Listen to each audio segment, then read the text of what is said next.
Farmer? I have just a couple of clarifications to make sure I understand. So Edmentum is what we are using for credit recovery. So students who maybe are behind 2 years, maybe they failed multiple times, they have an option if they're missing a few credits to take Edmentum to take a few courses to get back on track. And they stay, Right. plan is for them to stay in our system to get back on track educationally. That's Edmentum. Mm-hmm. Okay. And then, did you say Penn? Penn Is it Foster. N? Okay, double Two N. N's. P-N-N, Foster. Right.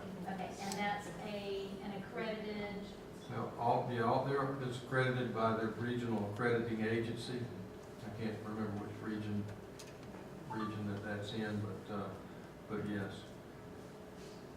and then this option is for students who are seniors. So we're not talking with parents who are 10th graders, 11th graders. These are seniors Right. who have tested multiple times. They're unable to pass the test.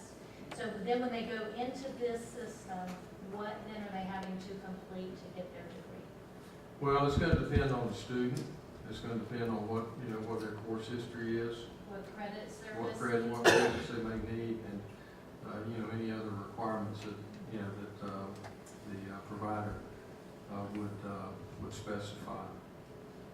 And we've had as I shared with you, a good success rate, I think, with those students, and they're pretty beaten down by the time they've been unsuccessful on the assessments. And I've seen scores sometimes where a kid on their final attempt in their senior year, they miss it by a point or two. So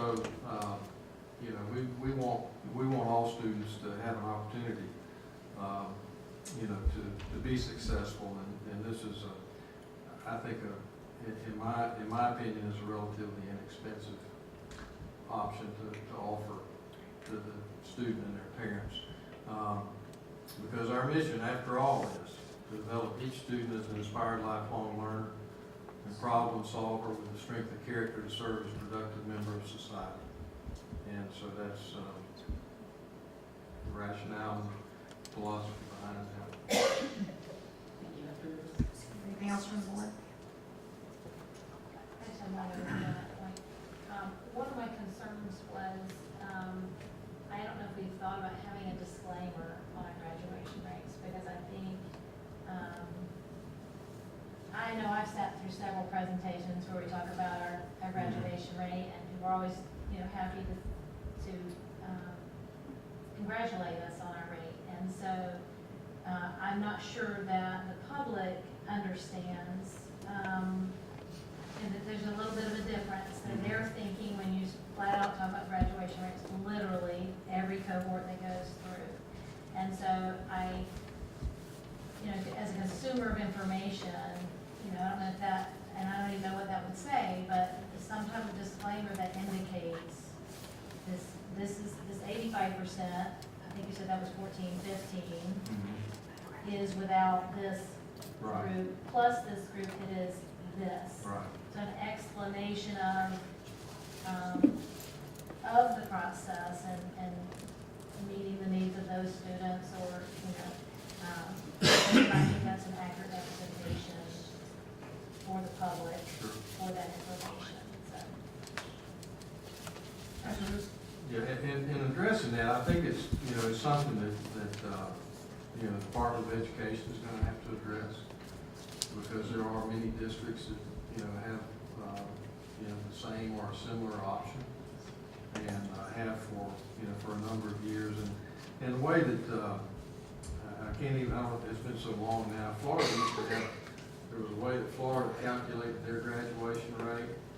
Then they had the National Governors Association had a recommendation of how to calculate graduation rate, and then there came along the federal uniform rate. And just as one example of the difference in Florida and the federal rate was, and I mentioned about special diplomas for some ESE students, just they're not going to be capable of passing those assessments, and that's, and people understand that, but but those students count in the calculation, but they can't get credit for standard diploma.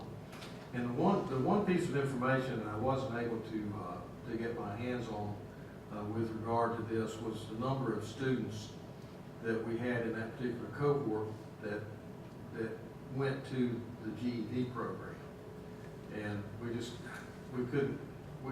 I had some people that were working on it as late as late morning today, and we never were able to complete that. But those students that go in the GED program still count in the cohort, but if they get the GED diploma, it does not count as a graduate. So there have been some changes to the calculations, you know, as a result of that. I'm trying to think how many years it's been. For 4 or 5 years, something like that, at least. I'll say that it probably started with the Race to the Top about the same time that came into effect. And the state of Florida and Florida legislature adopted the federal uniform graduation rate. So there's a lot, you know, something that seems relatively simple, but it gets a little complicated sometimes with regard to how it's calculated.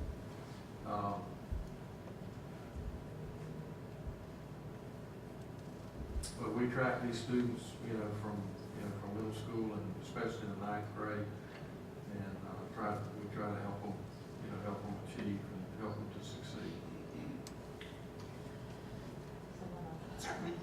Okay, so if they, just make sure I understand, if they go to the adult ed route and they get, the GED route, they're still counted in their cohort, but Right. they get the GED, it does not count as a diploma, so No. it counts against us if they go the GED route. That's correct. If they go to the adult ed route, are they kept with their cohort, and then if they graduate, that is a plus, because it's a diploma? If they're in our adult high school program, then they of course are counted in the cohort. If they graduate, or meet the requirements for the assessments, then they are counted as graduates. As graduates, Yeah. okay. And then students who go to the Penn Foster program, are they walking with their cohort at graduation, or are they exited from our, are they excluded from those opportunities for walking with their class? How does that work? I can't speak for every one of the students. I think they have the opportunity to walk with their class if they choose to do so. I don't know that all of them do. They have met, and I go back all the way to some of you, Miss Cook has. No offense, Miss Cook, but she remembers the HSCT. The old high school completion test, and I remember a memo coming out about that with regard to participation in graduation ceremonies, and they said this was from DOE, this was a long time ago, but they said that if a student had completed credit requirements, GPA requirements, but they had not passed the HSCT, that we were required to allow them to participate. So we could, although nothing that definitive has been put out since the CAT, came along and the HSCT fell by the wayside and the DOCs have come along. We've continued that practice. Those kids have pretty much met all those requirements, and are, if they have, other than passing the assessment, then they would be eligible to participate. I just, Dr. Lewis and I spoke about this earlier in the week, and I'm still trying to digest the fact that some of these students take that test 15 times. 15 times. And they fail. And they're still able to pick themselves up and try another modality. Those are some strong young people. Anything else on this? Thank you for that report, Dr. Lewis. Thank you, and I'm sorry I didn't have all that in writing for you. I just couldn't get all that done this week. Okay, we'll move to staff reports.